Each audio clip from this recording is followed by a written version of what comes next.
মালামে বাউরা পাহাড়ে উঠলেন, উঠে আল্লাহ তাআলাকে বললেন, আল্লাহ আমি কি পয়গম্বর মুসার বিরুদ্ধে বদদোয়া করব? আল্লাহ বলে, সাবধান, পয়গম্বর মুসা হলো আমার নবী, তুমি যদি তার বিরুদ্ধে বদদোয়া করো তাহলে আমি তোমাকে ধ্বংস করে দিব। বুঝলেন না?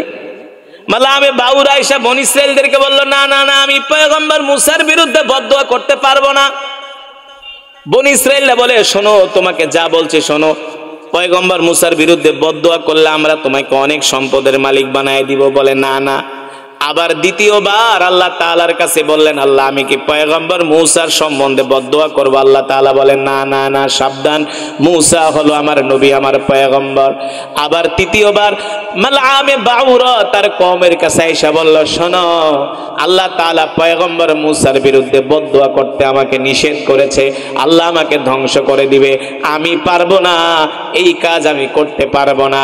বনী ইসরাইলরা বলে, এ মালামে বাউরা, তুমি পয়গম্বর মুসার বিরুদ্ধে বদদোয়া করবা না, কিভাবে কাজ আদায় করে নিতে হয় এটা আমাদের ভালোই জানা আছে, কোন জায়গায় গেলে কাজ হবে এটা আমরা ভালোই জানি, ঠিক আছে?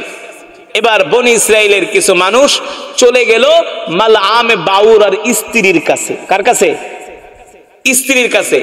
স্ত্রীকে যায় বলে, শোনো, তোমার স্বামীকে বলো পয়গম্বর মুসার বিরুদ্ধে বদদোয়া করতে, যদি বদদোয়া করে যা চাও আমরা তোমাকে তাই দিব। স্ত্রী শুনে বলে, বলো কি, যা চাও তাই দিবে? বলে, হ্যাঁ, যা চাও তাই দিব আমরা, শুধু পয়গম্বর মুসার বিরুদ্ধে বদদোয়া করতে বলো। মহিলা মানুষ কিন্তু একটু লোভী টাইপের হয়, হ্যাঁ? মহিলা মানুষ আপনি একটু লোভ দেখাইলে দেখবেন একেবারে গইলা গেছে, বুঝেন নাই? মহিলা মানুষ সে খালি একটু অর্থের লোভ দেখাইবেন, দেখবেন সে আপনারে সব করে দিতে রাজি আছে। এই কারণে লোভী মহিলাদের থেকে সাবধান। মহিলা মানুষ তারা অনেক ছলনাময়।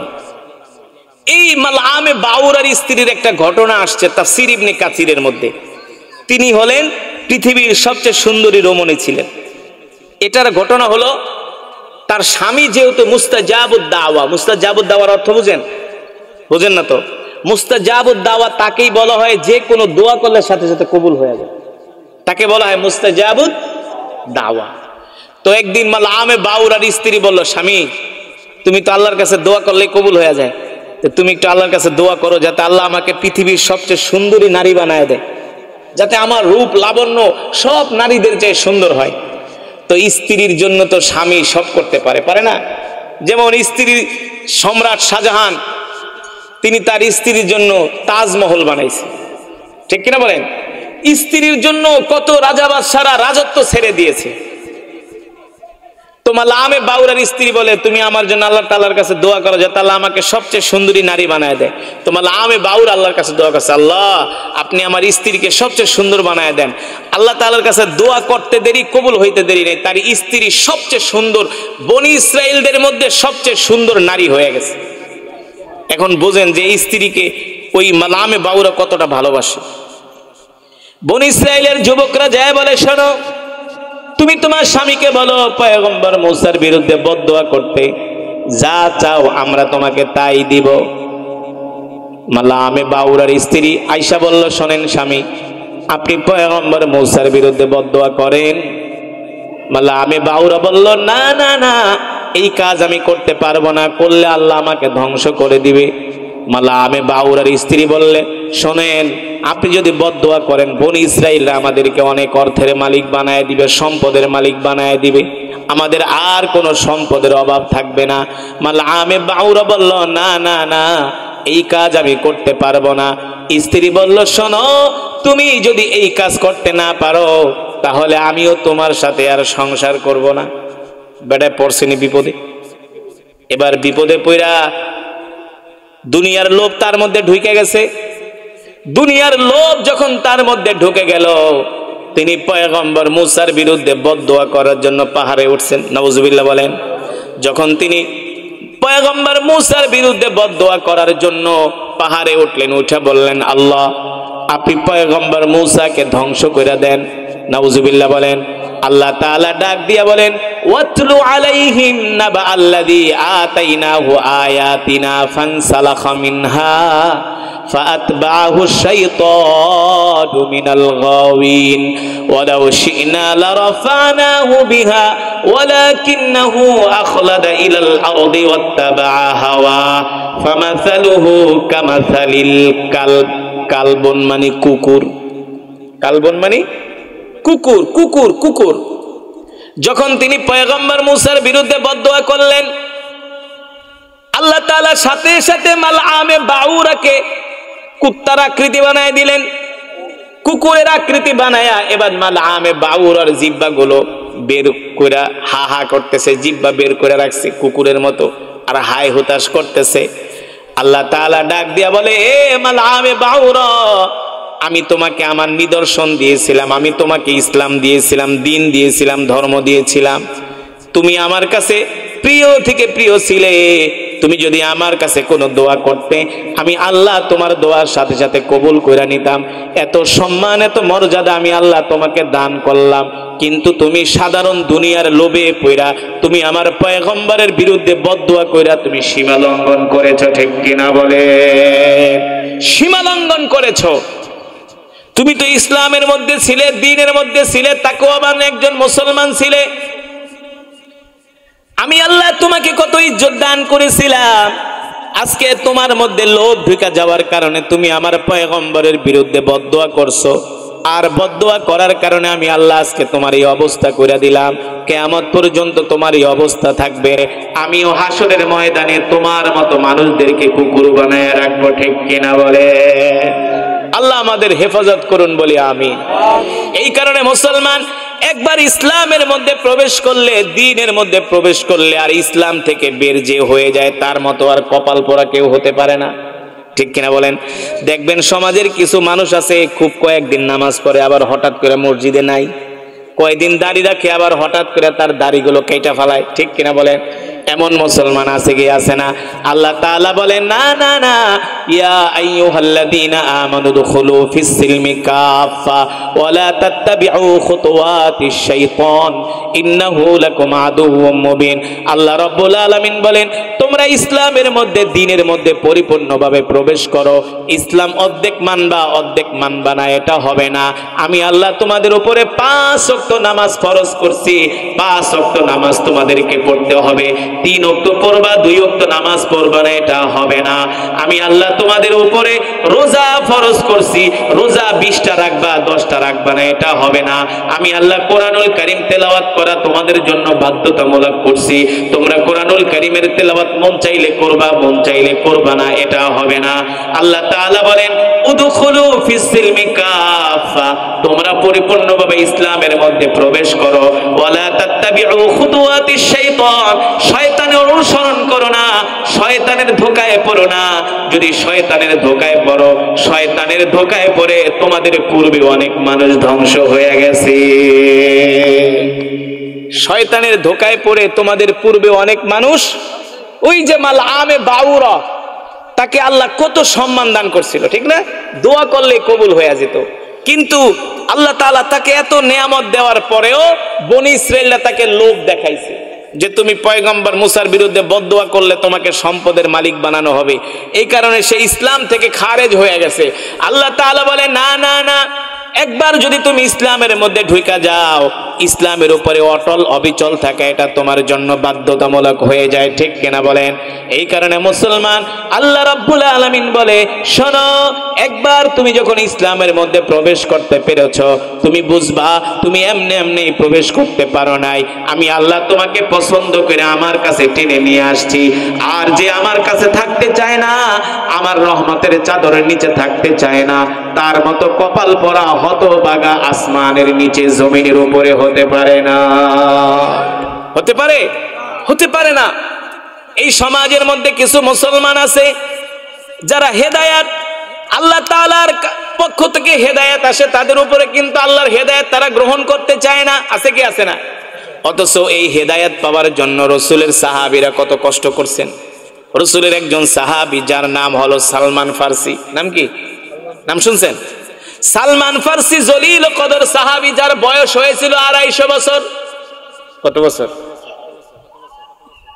আপনার আমার বয়স কত 50-60 হইলে আমরা কাইত হয়ে যাই হ্যাঁ, 50 বছরে আমাদের 3 জন লাগে ধরে উঠাইতে। আর রসুলের সাহাবী সালমান ফার্সির বয়স হলো 250 বছর। কত বছর? 250 বছরে তিনি 3টা ধর্ম পালন করছে। 50 50 50 3 50 150 বছর। কয়টা ধর্ম? তিনি খ্রিস্ট ধর্ম পালন করছে 50 বছর, ইহুদি ধর্ম পালন করছে 50 বছর, মূর্তি পূজা করছে 50 বছর। তার মানে তার 250 বছর বয়সে 150 বছর 3টা ধর্ম পালন করছে। বাকি থাকে কত বছর? কত? 100। এই যে আল্লাহ রসুলের সাহাবী সালমান ফার্সি বলেন, আমি 3টা ধর্ম 150 বছর পালন করছি, কোন ধর্মই আমার কাছে মজা লাগে নাই। আমি শুধু আল্লাহ তাআলার কাছে দোয়া করতাম, আল্লাহ আপনি আমাকে একটা সুন্দর ধর্ম পাওয়ায় দেন, সুন্দর ধর্মের দীক্ষা আমাকে দেন, সুন্দর ধর্মের পথ আপনি আমাকে পাওয়ায় দেন, যাতে আমি সুন্দর ধর্ম অনুসরণ করতে পারি। আল্লাহ তাআলা সালমান ফার্সিকে এমন ভাবে কবুল করলেন। সালমান ফার্সির বাড়ি ছিল রোম পারস্যে, তিনি মক্কার মানুষ না, মদিনারও মানুষ না। সালমান ফার্সি বলেন, একদিন আমি ঘর থেকে বের হয়েছি আমার বাবার ব্যবসা প্রতিষ্ঠান দেখার জন্য। দেখি গির্জার মধ্যে কিছু খ্রিস্টানরা বৈশা বৈশা ইঞ্জিল শরীফের তেলাওয়াত করতেছে। আমি যখন গির্জার মধ্যে ঢুকলাম, দেখি খ্রিস্টান পাদ্রী বৈশা বৈশা ইঞ্জিল শরীফের তেলাওয়াত করতেছে আর মানুষগুলো শুনতেছে। আমার কাছে খুব ভালো লাগলো, আমিও বৈশা বৈশা ইঞ্জিলের তেলাওয়াত শুনলাম। আমার কাছে মনে হলো এটাই ভালো ধর্ম, এটাই সত্য ধর্ম। যখন তেলাওয়াত শেষ হয়ে গেল, কিছু মানুষ এসে ওই গির্জার পাদ্রীকে বলতেছে, শোনো, এই অর্থগুলো আমি তোমার কাছে দিয়ে গেলাম, এই অর্থগুলো মানুষের মাঝে বিলায় দিবা, তুমি নিজেও খাবা, মানুষদেরকেও বিলায় দিবা। এবার মানুষগুলো যখন ইঞ্জিল শরীফের তেলাওয়াত শোনা শেষ হয়ে গেল, মানুষগুলো চলে গেল, আর ওই অর্থগুলো একা ওই পাদ্রী আত্মসাৎ করলো। সালমান ফার্সি বলে, এই ধর্ম যদি সত্য হয়, কখনো এই ধর্মের আলেম কখনো 2 নাম্বার হতে পারে না। কারণ মানুষ তাকে অর্থ দিয়ে গেছে মানুষকে দেওয়ার জন্য, সেই অর্থ তিনি গরিব দুঃখীদেরকে না দিয়া একা একা ভোগ করতেছে, আত্মসাৎ করতেছে। তার মানে এই ধর্মের মধ্যে ঝামেলা আছে, এই ধর্ম সত্য ধর্ম নয়। নিশ্চয়ই এর চাইতে আর একটা সত্য ধর্ম আছে। আসলেই তো আছে। সত্যের ধর্মের নাম কি? জোরে বলেন। আল্লাহ তাআলা কোরআনুল কারীমের মধ্যে বলছেন, ইন্নাদ দীনা ইনদাল্লাহিল ইসলাম। আল্লাহ তাআলার কাছে মনোনীত ধর্ম হলো ইসলাম। আল্লাহু আকবার। শান্তির ধর্ম হলো ইসলাম, মানবতার ধর্ম হলো ইসলাম। সালমান ফার্সি মনে করছিলেন প্রথমে এটাই সত্য ধর্ম। যখন মানুষগুলো চলে গেল, পাদ্রীর হাত ধরছে, সালমান ফার্সি ধরে বলে, এই সত্য করে বলো, তোমার ধর্ম কি সত্য ধর্ম কিনা? বলে, হ্যাঁ, যদি তোমার ধর্ম সত্য ধর্ম হয়, একটু আগে ওই যে লোক এসে তোমার কাছে অর্থ দিয়ে গেল গরিব দুঃখীদেরকে দেওয়ার জন্য, তুমি যে অর্থগুলো আত্মসাৎ করলা, আমি যদি মানুষের কাছে বলে দেই তাহলে তোমার অবস্থা কি হবে?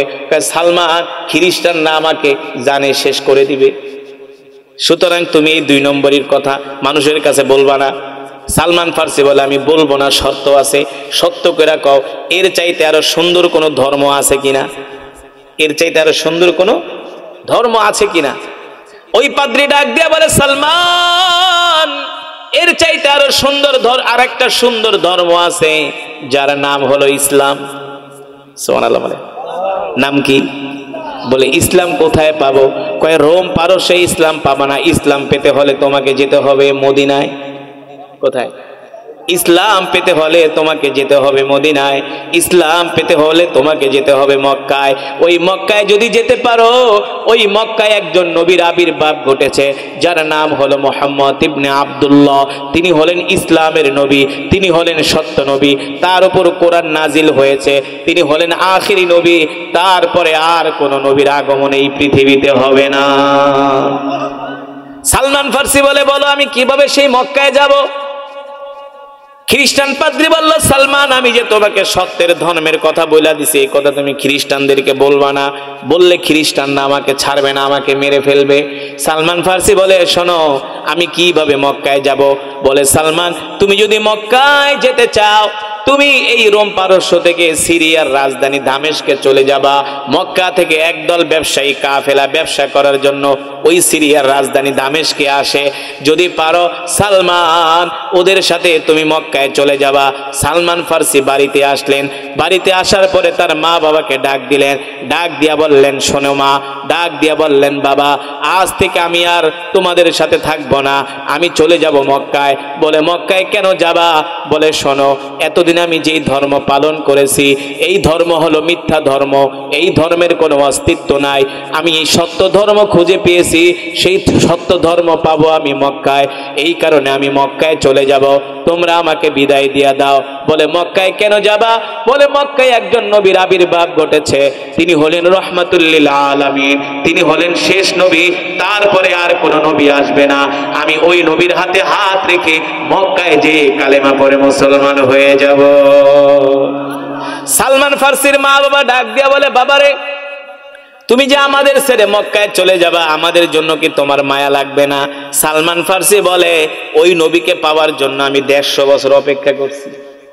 সুবহানাল্লাহ বলে, ওই নবীকে পাওয়ার জন্য সালমান ফার্সি 150 বছর অপেক্ষা করছি। আর আপনি আমি ওই নবীর উম্মত হয়ে গেছে, আল্লাহ আমাদেরকে ওই নবীর উম্মত বানাইছে, খুশি নাকি বেজার? বলি আলহামদুলিল্লাহ, আল্লাহু আকবার, আর জোরে বলি আল্লাহু আকবার। এবার সালমান ফার্সি রোম পারস্য থেকে রওনা দিলেন সেই সিরিয়ার উদ্দেশ্যে। যখন তিনি সিরিয়ার রাজধানী দামেস্কে গেলেন, দামেস্কের মানুষদেরকে জিজ্ঞেস করতেছে, দামেস্কবাসীরা শোনো, মক্কা থেকে কি একদল ব্যবসায়ী কাফেলা আসছে? বলে হ্যাঁ। কোথায় আছে তারা? বলে ওইখানে। তিনি চলে গেলেন ওই ব্যবসায়ী কাফেলার কাছে, যে বলল, শোনো তোমরা কি মক্কা থেকে আসছো? বলে হ্যাঁ মক্কা থেকে আসছি। তোমার বাড়ি কোথায়? বলে আমার বাড়ি হলো রোম পারস্যে।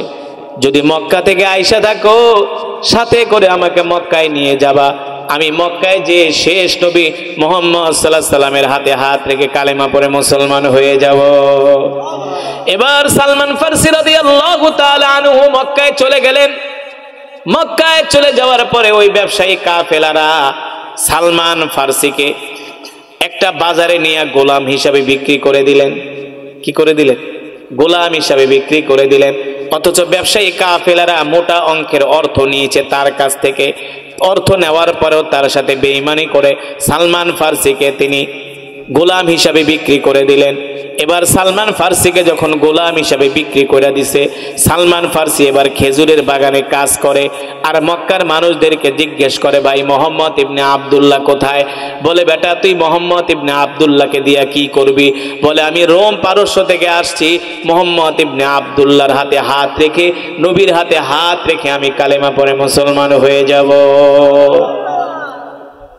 মক্কার মানুষগুলো ছিল আল্লাহ রসুলের বিরোধী, না কেউ আল্লাহর নবীর খবর বলতে চায় না। অথচ সালমান ফার্সি রাত্রবেলা হলে মক্কার গলিতে গলিতে আল্লাহর নবীকে খুঁজে। সালমান ফার্সি বলে, একদিন আমি খেজুরের বাগানে কাজ করতেছি, হঠাৎ করে একটা যুবক এসে বলতেছে, এই মক্কার মানুষরা আমাদের কপাল পুড়ে গেছে, শেষ নবী মুহাম্মদ ইবনে আব্দুল্লাহর আগমন ঘটেছে, আমাদের ধর্ম এখন তো নিঃশেষ হয়ে যাব। সালমান ফার্সি বলে, আমি খেজুর গাছের মাথায় খেজুর পাড়তেছিলাম, এই কথা শোনার পরে লাফ দিয়ে আমি জমিনে পড়ে গেছি। আমি ওই যুবকের হাত ধরে বলি, আইনা মুহাম্মদ ইবনে আব্দুল্লাহ, বলো মুহাম্মদ ইবনে আব্দুল্লাহ কোথায় আছে? বলে তুই তো হলি আমাদের গোলাম, মুহাম্মদ ইবনে আব্দুল্লাহকে দিয়া কি করবি? বলে মুহাম্মদ ইবনে আব্দুল্লাহকে পাওয়ার জন্য আমি রোম পারস্য থেকে আসছি, ওই নবীর হাতে হাত রেখে কালেমা পড়ে মুসলমান হয়ে যাব। ওই যুবক বলে, শোন, মুহাম্মদ ইবনে আব্দুল্লাহ হলো আমাদের শত্রু, আমাদের বাপ দাদার শত্রু, তার সন্ধান তুমি চাইতেছো। এই কথা বলে সালমান ফার্সিকে একটা থাপ্পড় মারলেন। সালমান ফার্সি বলে, ভাই একটা থাপ্পড় না, আরো থাপ্পড় দাও, তারপরে বলো আল্লাহর নবী কোথায় আছে? আল্লাহর নবীর হাতে হাত রেখে আমি কালেমা পড়ে মুসলমান হয়ে যাব। এবার সালমান ফার্সিকে বলল, যা, ওইখানে একটা পাহাড় আছে, নাম হলো জাবালে আবু কোবাইস। নাম কি? একেবারে কাবা শরীফের পাশে, বাইতুল্লাহর পাশে একটা পাহাড় আছে, উঁচু পাহাড়, বাদশার বাড়ির সামনে। ওই জাবালে আবু কোবাইসের নিচে বসে আল্লাহ রসুল সাহাবীদেরকে কোরআনের বাণী শোনান, কোরআনের দাওয়াত দেন। সালমান ফার্সি চলে গেলেন আল্লাহর নবীর কাছে। নবীকে যায়া পরীক্ষা করতেছে যে আসলে তিনি সত্য নবী কিনা। ওই পাদ্রী আবার বলে দিছে, শোনো, সত্য নবীকে চেনার 3টা আলামত আছে। কয়টা আলামত? এক নম্বরে তাকে হাদিয়া দিলে হাদিয়া গ্রহণ করবে, সৎকার মাল দিলে সৎকার মাল খাবে না, কারণ নবীদের জন্য সৎকার মাল খাওয়া হারাম। তৃতীয় নম্বরে ওই নবীর শরীর মোবারকে একটা খতমে নবুয়তের সিল মারা থাকবে, ডান বাহুতে একটা খতমে নবুয়তের সিল মারা থাকবে। আল্লাহ একটা গোস্তের টুকরার ভিতরে আল্লাহ রসুলের নাম লেখা দিছে যে এই নবীর পরে পৃথিবীতে আর কোনো নবীর আগমন হবে না। সালমান ফার্সি গেলেন যে আল্লাহ রসুলকে কিছু সৎকার খেজুর দিলেন। আল্লাহ রসুল বললেন সৎকা খাওয়া আমার জন্য হারাম, সৎকা আমি খাই না, সাহাবীদের মাঝে বিলায় দিলেন। দ্বিতীয় দিন সালমান ফার্সি গেলেন যে আল্লাহ রসুলকে কিছু হাদিয়ার খেজুর দিলেন। আল্লাহ রসুল বললেন হ্যাঁ লাকা হাদিয়া জাইজান, হাদিয়া আমার জন্য জায়েজ, দাও। হাদিয়ার খেজুর আল্লাহ রসুল নিজে খাইলেন, সাহাবীদেরকে দিলেন। দুইটা প্রমাণ পাওয়া গেল নবীজি সত্য নবী। এবার 3 নাম্বার প্রমাণ হলো আল্লাহ রসুলের শরীর মোবারকের মধ্যে একটা খতমে নবুয়তের সিল আল্লাহ তাআলা, গোস্তের টুকরা আল্লাহ তাআলা দেয়া দিছে যে এই নবীর পরে পৃথিবীতে আর কোনো নবী আসবে না। এখন ওই গোস্তের টুকরাটা তো দেখতে পারে না, মোহরাঙ্কিত সিল তো দেখতে পারে না। আল্লাহ রসুল তো জামা পরা, কি পরা? জামা পরা না, জামা পরা থাকলে তো আর দেখা যায় না। সালমান ফার্সি বলে আমি 1 দিন 2 দিন 3 দিন পর্যন্ত আল্লাহ নবীর পিছনে পিছনে ঘুরতেছি যে দেখি আল্লাহ নবী কোনো কারণে জামা মোবারক খোলে কিনা। একদিন সালমান ফার্সি বলে হঠাৎ করে আল্লাহ নবী আমাকে ডাক দিছে, তাআলাউ ইয়া শাবাব, এই যুবকের দিকে আয়। তাকায় তাকায় কি দেখো আমার শরীরের দিকে? তুমি কি প্রমাণ করতে চাও আমি সত্য নবী কিনা? সুবহানাল্লাহ বলেন। সালমান ফার্সি বলে আমি যে আপনাকে প্রমাণ করতে চাই আপনি সত্য নবী কিনা, এটা আপনি কিভাবে বুঝলেন? আল্লাহ নবীকে আমি যদি না বুঝি তাহলে আমি নবী হলাম কিভাবে? আমি যদি না বুঝি আমি নবী হলাম কিভাবে? সুবহানাল্লাহ বলেন। এই কারণে নবী তো আর গায়েবের খবর জানেন কে? ওমা ইয়ানতিকু আনিল হাওয়া ইন হুয়া ইল্লা ওয়াহয়ু ইউহা। আল্লাহ তাআলা বলে নবী আপনি গায়েবের খবর জানেন না, গায়েবের মালিক আমি আল্লাহ আপনাকে ওহির মাধ্যমে যা জানাই আপনি তা জানতে পারেন, এর বেশি আপনি জানতে পারেন না। জিবরাইল আসছে, আয়েশা বলছে নবীজি এই যে যুবকটা আপনার পিছনে ঘুরতেছে এই আপনাকে প্রমাণ করতে চায় আপনি সত্য নবী কিনা। আল্লাহ রাসূল ডাক দিয়ে দিকে আসো, তুমি আমাকে 2টা প্রমাণ পরীক্ষা করছো, 2টা কি পাস? হ্যাঁ 100-তে 100। তৃতীয় নাম্বার তুমি দেখতে চাও আমার শরীর মোবারকে খতমে নবুয়তের সিল আছে কিনা। আল্লাহ রসুল জামা মোবারক খুলে দিলেন, দেখো এই যে আল্লাহ তাআলা আমার শরীরের মধ্যে শেষ নবীর একটা সিল মাইরা দিছে। সুবহানাল্লাহ বলেন। সালমান ফার্সি আল্লাহ নবীকে জড়ায় ধরলেন, জড়ায় ধইরা কান্না করে দিয়া বললেন নবী আমার বাড়ি মক্কায় না মদিনা, আমি রোম পারস্য থেকে আসছি শুধু আপনার হাতে হাত রেখে কালেমা পড়ে মুসলমান হওয়ার জন্য। আমি হেদায়েত পাওয়ার জন্য আল্লাহর কাছে অনেক দোয়া করছি যে আল্লাহ আপনি আমাকে হেদায়েত দেন, এই কারণে আল্লাহ আমাকে রোম পারস্য থেকে মক্কায় নিয়ে আসছে। এবার সালমান ফার্সিকে ওই যে তার মনিব কিনা নিয়ে গেছে, নিয়ে সারাদিন খেজুরের বাগানে খেজুর পাড়ায়, উট পালায়, বকরি পালায়, গাভী পালায়, ভেড়া পালায়, রাখালের কাজ করায়। অথচ সালমান ফার্সি ছিলেন, তার বাবা ছিলেন মিলিনিয়ার বিলিনিয়ার, রোম পারস্যের সবচেয়ে বড় ব্যবসায়ী ছিলেন তার বাবা। আজকে ইসলাম পাওয়ার জন্য সে রাখালি করতেছে, ইসলাম পাওয়ার জন্য গরু পালতেছে, উট পালতেছে, দুম্বা পালতেছে, বকরি পালতেছে, ইসলাম পাওয়ার জন্য। সালমান ফার্সি বলে গো আল্লাহ নবী আমি তো আপনাকে পাওয়ার জন্য রোম পারস্য থেকে আসছি, ওই ইহুদির কাছে আমার ভালো লাগে না, আপনি আমাকে আপনার কাছে নিয়ে আনেন। আল্লাহ নবী বলল ইহুদি তো তোমাকে গোলাম হিসেবে কিনা নিছে, যাও ইহুদিকে যেয়ে বলো কত অর্থের বিনিময় হলে ইহুদি তোমাকে ছাড়বে। এবার সালমান ফার্সি ইহুদির কাছে যেয়ে বলে ইহুদি তুমি আমাকে মুক্ত করে দাও, আমি আল্লাহ রসুলের কাছে চলে যাব। শোন তোর নবী যদি তোকে আমার কাছ থেকে নিতে চায় তাহলে তোর নবীকে বলবি আমাকে 10,000 দিরহাম দিতে হবে। কয় হাজার? 10,000 দিরহাম। আল্লাহ নবী 10,000 দিরহাম রেডি কইরা আল্লাহ সালমান ফার্সিকে বলে ইহুদিকে ডাইকা নিয়ে আসো, আমি 10,000 দিরহাম দিয়ে তোমাকে মুক্ত করব। সালমান ফার্সি 10,000 দিরহাম নিয়ে গেছে। ইহুদি টাল বাহানা করে না তোমাকে আমি ছাড়বো না, কারণ সালমান ফার্সির মতো এত ভালো গোলাম সে কোনোদিন পাবে। সে আমানতদার, সে আমানতদার, সে খোদাভীরু একজন মানুষ। ইহুদি বুঝতে পারছে তার মতো এত ভালো যুবক, ভালো গোলাম আমি কোনোদিন পাবো না।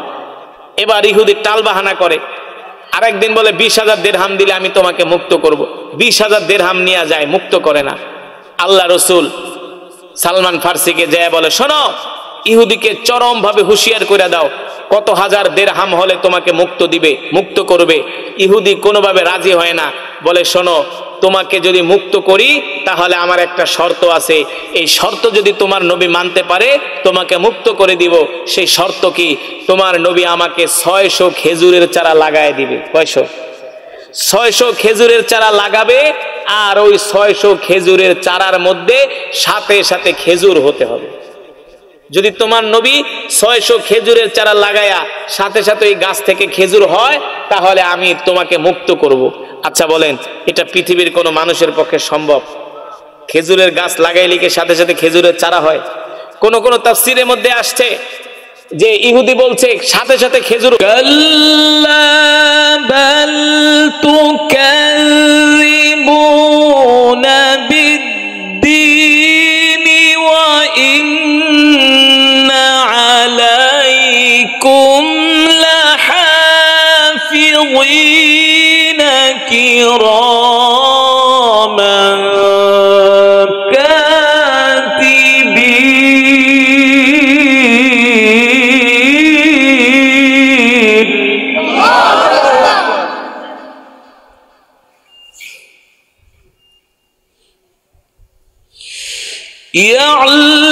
يعلمون ما تفعلون إن الأبرار لفي نعيم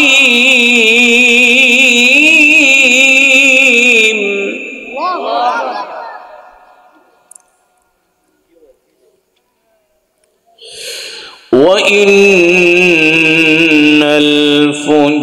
الفجار لفي جحيم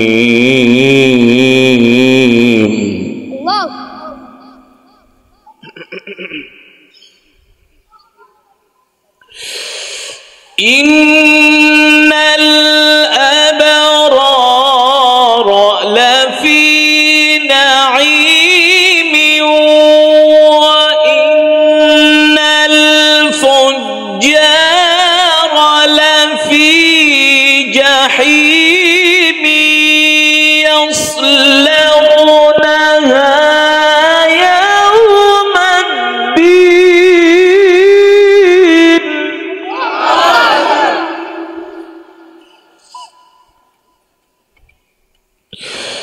وما هم عنها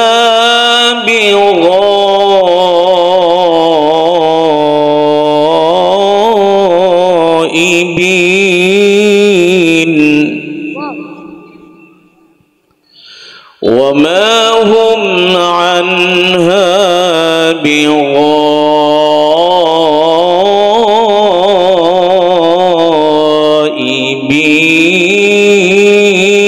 بغائبين وما أدراك ما يوم الدين ثم ما أدراك ما يوم الدين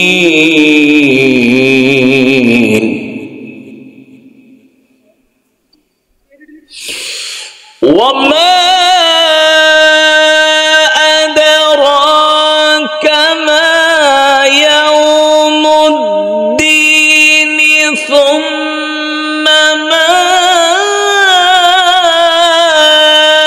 أدراك ما يوم الدين يوم لا تملك نفس لنفس شيئا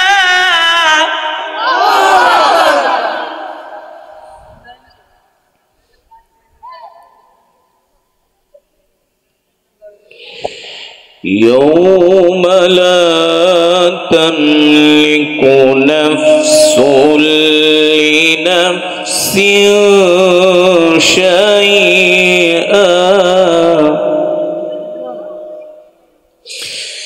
يوم لا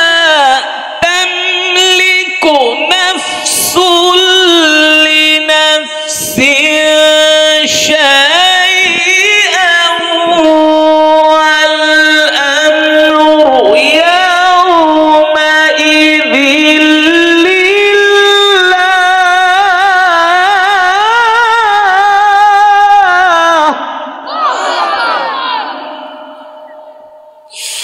يوم لا تملك نفس لنفس شيئا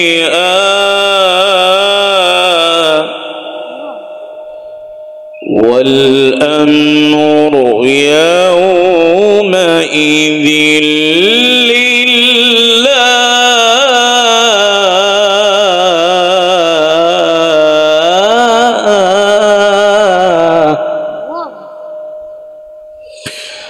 والأمر يومئذ لله.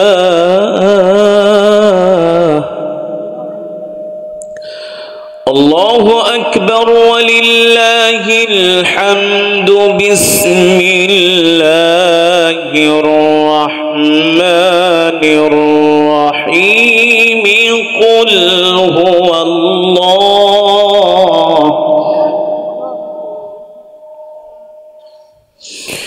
قل هو الله أحد الله الصمد لم يلد ولم يولد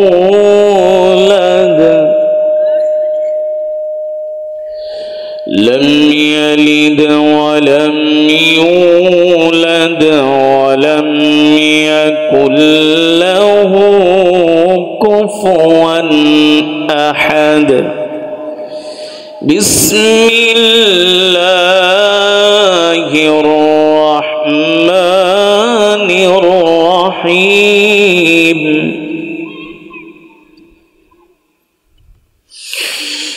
قل هو الله أحد الله الصمد لم يلد ولم يولد ولم يكن له كفوا أحد. بسم الله الرحمن الرحيم.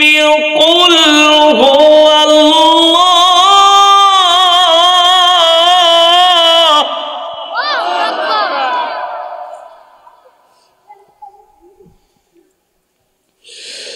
بسم الله الرحمن الرحيم. قل هو الله أحد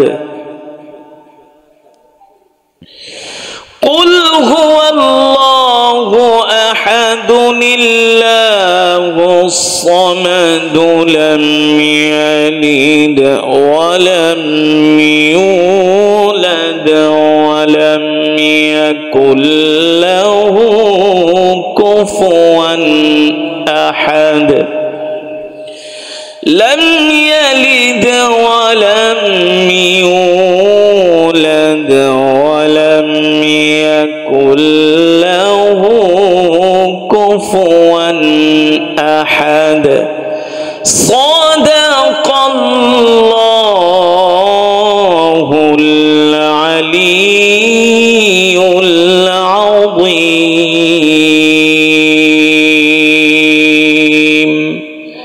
আমরা সকলেই বলি আলহামদুলিল্লাহ। আর ইমানি আওয়াজ দিয়ে পড়ি আলহামদুলিল্লাহ। ইমানদার মুসলমান সমস্ত প্রশংসা কার জন্য? আরো জোরে বলুন কার জন্য? মালিক তার কোরআন থেকে আমি তেলাওয়াত করেছি, আপনারা শুনেছেন। রসুলের হাদিস, আল্লাহর নবী বলেন বান্দা যখন কোরআন পড়ে সরাসরি আল্লাহ তাআলার সাথে কথা বলে। বান্দা যখন কোরআন পড়ে সরাসরি আল্লাহ তাআলার সাথে কথা বলে। আমি যে কোরআনুল কারীমে তেলাওয়াত করেছি আপনারা শুনেছেন, কি পেয়েছেন? এক এক হরফে কমপক্ষে 10টি করে নেকি পেয়েছেন। সুবহানাল্লাহ বলেন। খুশি নাকি বেজার? এই মাজমায় যারা উপস্থিত হয়েছেন সকলেই এক খতম করে করে কোরআনুল কারীমের সওয়াব পেয়েছেন। কয় খতম? এক খতম। তো আপনারা যে মাহফিলে বসছেন আপনাদের লস হয়েছে নাকি লাভ হয়েছে? লাভ হয়নি। মাহফিলে আসার কারণে, মাহফিলে বসার কারণে এক খতম করে করে কোরআনুল কারীমের সওয়াব পেয়েছেন। আল্লাহু আকবার।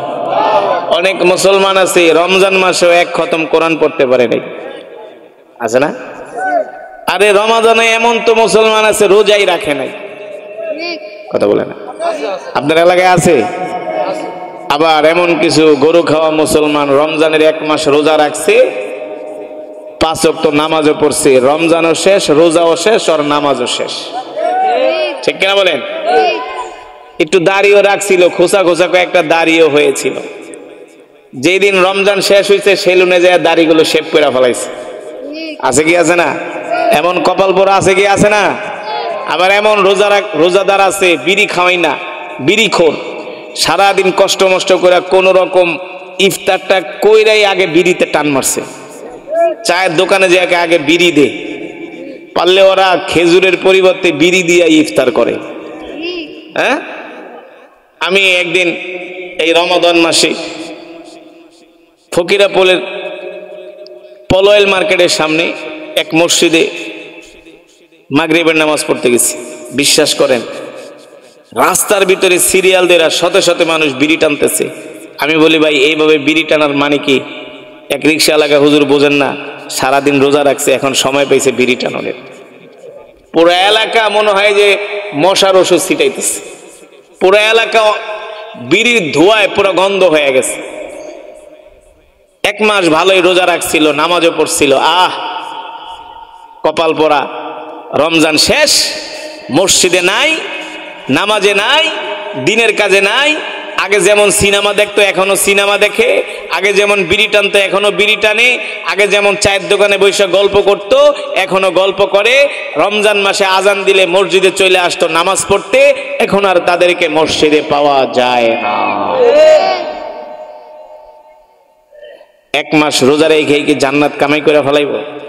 হ্যাঁ, আপনি তখনই বুঝবেন আপনার রোজা আল্লাহর দরবারে কবুল হয়েছে যখন 11 মাস আপনি 5 ওয়াক্ত নামাজ পড়তে পারবেন। ঠিক কিনা বলেন? 5 ওয়াক্ত নামাজ পড়তে পারবেন, আল্লাহর হুকুমগুলো যখন আপনি মানতে পারবেন তখন বুঝতে হবে আপনার রোজা আল্লাহর দরবারে কবুল হয়েছে।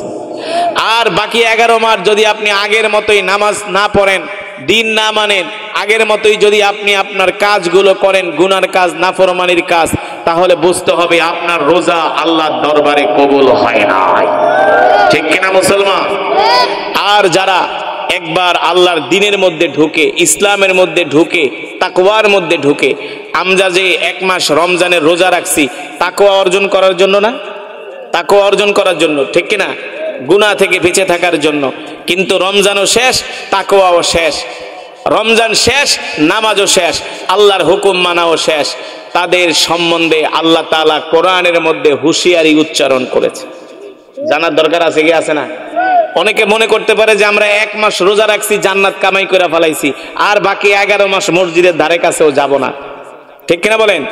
ওরা হলো বাৎসরিক মুসল্লি। কিসের মুসল্লি? এই সমস্ত বাৎসরিক মুসল্লিদের ব্যাপারে আল্লাহ তাআলা কোরআনে হুঁশিয়ারি উচ্চারণ করেছেন। বলবো কি হুঁশিয়ারি? হ্যাঁ, হুঁশিয়ারি হলো যারা বছরে 1 মাস রোজা রাখে আর বাকি 11 মাস আল্লাহর হুকুম মানে না, আল্লাহর বিধান মানে না, রাসূলের সুন্নাহ মানে না। আল্লাহ তাআলা তার নবীকে বলেন, নবী যারা 1 মাস আমার হুকুম মানার পরে ইসলাম থেকে বের হয়ে গেছে, দিন থেকে বের হয়ে গেছে, এই সমস্ত মানুষদেরকে আমি আল্লাহ হাসরের ময়দানে কুকুরের মতো দাঁড় করায়া রাখবো। দেখবেন চৈত্র মাসে কুকুরগুলো শুধু জিহ্বা বের করে, জিহ্বা বড় বড় জিহ্বা বের করে হা হা করে, করে কি করে না? হ্যাঁ, দেখবেন কুকুরের মাথায় যদি কোনো বোঝা দেন তাহলে তার মুখ দিয়া জিহ্বা বের হয়, না দিলেও কুকুরের জিহ্বা বের হয়। ঠিক কিনা বলেন? যারা রমজান মাসে 1 মাস রোজা রাখার পরে বাকি 11 মাস আল্লাহর হুকুম মানবে না, আল্লাহ তাআলা হাসরের ময়দানে তাদেরকে কুকুরের অবস্থা করে দিবে। বলেন নাউজুবিল্লাহ। আল্লাহ আমাদের হেফাজত করুন, বলি আমিন। কোরআনুল কারীমের সূরাতুল আরাফ কোন সূরা? জোরে বলেন কোন সূরা? সূরাতুল আরাফের 175 আর 76 নম্বর আয়াতের মধ্যে আল্লাহ তাআলা কি বলতেছেন ভালো করে খেয়াল করেন। সিজনাল ইবাদতকারীরা, বাৎসরিক নামাজীরা, রোজাদারেরা ভালো করে শুনে রাখো আল্লাহ তাআলা কি বলতেছেন। ওয়াতলু আলাইহিম নাবা আল্লাযী আতাইনাহু আয়াতিনা ফানসালাখা মিনহা ফাআতবাআহু আশ-শাইতানু মিনাল গাওয়িন ওয়ালাউ শি'না লারাফা'নাহু বিহা ওয়ালাকিন্নাহু আখলাদা ইলাল আরদি ওয়াত্তাবা'a হাওয়া ফামাসালুহু কামাসালিল কালব। আল্লাহ রাব্বুল আলামিন বলেন, নবী আমি আল্লাহ ঘোষণা করে দিলাম আপনি মানুষের সামনে ওই ব্যক্তির সম্বন্ধে, ওই ব্যক্তির সম্পর্কে আপনি আলোচনা করেন যে মানুষটিকে আমি আল্লাহ ইসলাম দিয়েছিলাম, দিন দিয়েছিলাম, ধর্ম দিয়েছিলাম, তাকওয়াবান বানাইছিলাম। আমি আল্লাহ আমার নিদর্শন তাকে দান করছিলাম। সে ইসলামের মধ্যে প্রবেশ করার পরে আবার তিনি ইসলাম থেকে বের হয়ে গেছে। ওই মানুষটার সম্বন্ধে আপনি আলোচনা করেন, মানুষদেরকে বোঝান। এমন একটা ব্যক্তি ছিল যার নাম হলো মালআমে বাউরা। নাম কি? মালআমে বাউরা একজন ব্যক্তি ছিল, তিনি ছিলেন বনি ইসরাইলের সবচেয়ে বড় আলেম। বনি ইসরাইলের সবচেয়ে বড় আলেম ছিলেন মালআমে বাউরা। তাকে বলা হতো মুস্তাজাবুদ দাওয়া। সে যদি কোনো আল্লাহর দরবারে দোয়া করত সাথে সাথে তার দোয়া কবুল হয়ে যেত। বুঝতে পারছেন? সে যদি আল্লাহ তাআলার দরবারে কোনো দোয়া করত সাথে সাথে তার দোয়া কবুল হয়ে যেত। বনি ইসরাইলরা কোন টাইপের মানুষ ছিল এটা তো আপনারা জানেন। ওরা তো বানরের বংশ। বানরের স্বভাব ছিল বনি ইসরাইলদেরকে। ওরা গাছের পূজা করত, বাছুরের পূজা করত, গরুর পূজা করত, কিন্তু আল্লাহ তাআলার নিয়ামত খায়া আল্লাহর হুকুম মানত না। বনি ইসরাইলদের নবীর নাম ছিল পয়গম্বর মুসা আলাইহিস সালাম। ঠিক কিনা বলেন? পয়গম্বর মুসা আলাইহিস সালাম ছিলেন রাগী নবী। কি নবী? রাগী নবী। তিনি খুব রাগী ছিলেন, তার মেজাজ খুব গরম ছিল। পয়গম্বর মুসা মানুষদেরকে দিনের দাওয়াত দিতেন, একাত্মবাদের দাওয়াত দিতেন, কিন্তু বনি ইসরাইলরা আল্লাহ তাআলার হুকুম মানত না, পয়গম্বর মুসার দাওয়াত কবুল করত না। ইসলামের দাওয়াত বনি ইসরাইলদের কাছে মজা লাগতো না, ভালো লাগতো না। এই কারণে বনি ইসরাইলের কিছু মানুষরা, যুবকরা বালআমে বাউরার কাছে আসলো। এসে বলল, বালআমে বাউরা শোনো, তুমি আমাদের কওমের মধ্যে সবচেয়ে বড় আলেম, আর তুমি যদি কোনো দোয়া করো তোমার দোয়া আল্লাহ কবুল করে নেয়। আমরা তোমাকে অনুরোধ করতেছি, আমরা তোমাকে একটা কথা বলবো, তুমি যদি আমাদের কথা মানো এর বিনিময়ে যা চাও আমরা তোমাকে তাই দিব। লোভ দেখাইতেছি।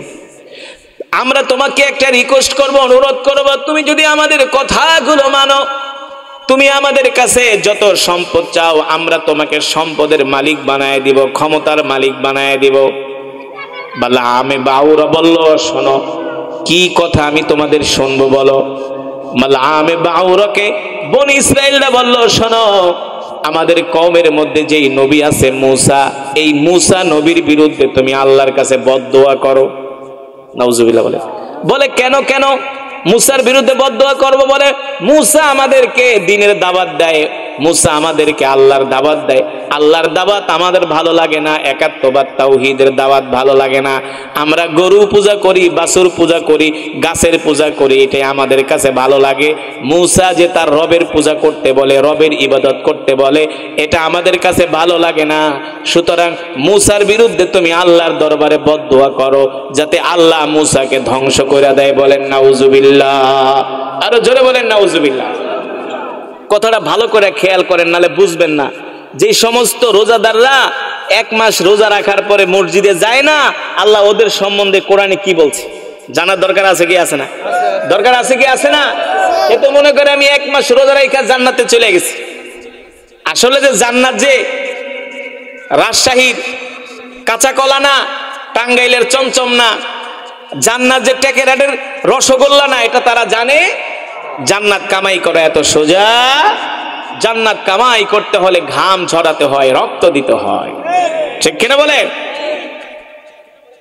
বনি ইসরাইলরা যখন বললেন মালামে বাউরা আল্লাহ তাআলার কাছে আপনি বদদোয়া করেন পয়গম্বর মুসার সম্বন্ধে, কত বড় সাহস! মুসা হলো আল্লাহর নবী, মুসা হলো আল্লাহর নবীর বিরুদ্ধে বদদোয়া করতে বলে, কত বড় সাহস! অথচ পয়গম্বর মুসা হলো জলিল কদর একজন নবী। আল্লাহু আকবার। আল্লাহ তাআলার পেয়ারা একজন পয়গম্বর, যার নাম হলো মুসা কালিমুল্লাহ, যিনি আল্লাহ তাআলার সাথে অনেক কথা বলেছেন, ঠিক কিনা বলেন? সেই পয়গম্বরের বিরুদ্ধে বদদোয়া করতে বলে মালামে বাউরা। এই কথা শোনার পরে ব্যবস্থা আছে, আল্লাহ তাআলা সকলকে কবুল করুন।